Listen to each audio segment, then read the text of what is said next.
Presented by KOEC Entertainment.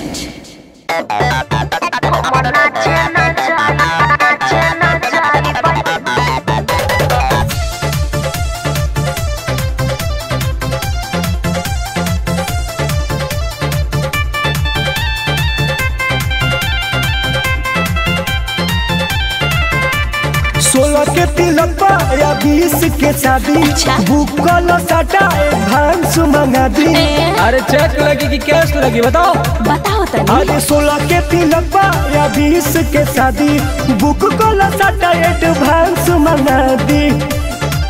तो हो जाई कमाई सच बतिया बताई रानी बना दी है एक रात में। तो जा तू ही राजा बना। अरे नारे दादा हम नाचे न जाई भैया दवा जी के बारात में।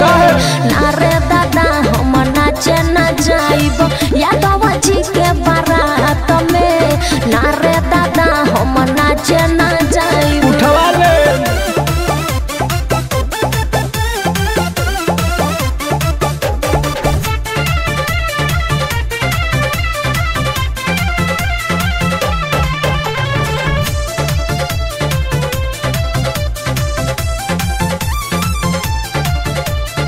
लागब जताती इज्जत न बाची जाई ईमान उनकर डोली।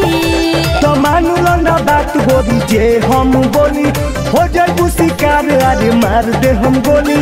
अब चुप रह ए हो लागब जताती इज्जत न बाची जाई ईमान उनकर डोली।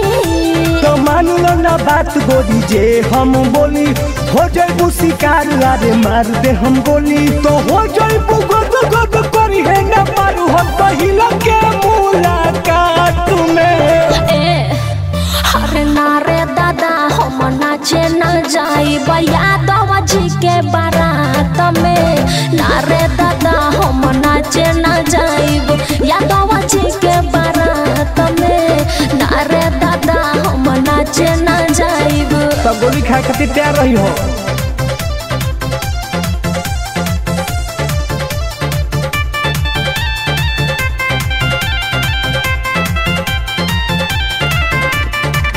प्रिया दर से टुनटु नया दो देती है दहिया में पीर। तो होले जुबान के पकाही बबल जाई गोली तुहार तो कबीर।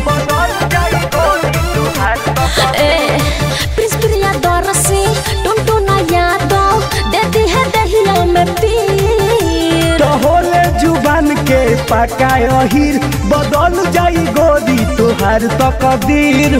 बाजो के मन करी करो डोलू पाछे के पैबू बछटा तुम्हें। अरे जाना अरे नारे दादा हम नाचे न जाई भैया दवा जी के बारात में। नारे दादा हम नाचे न जाई या दवा जी के बारात में। नारे दादा हम नाचे न जाई बुझला। अरे चल बे कि ना करबे।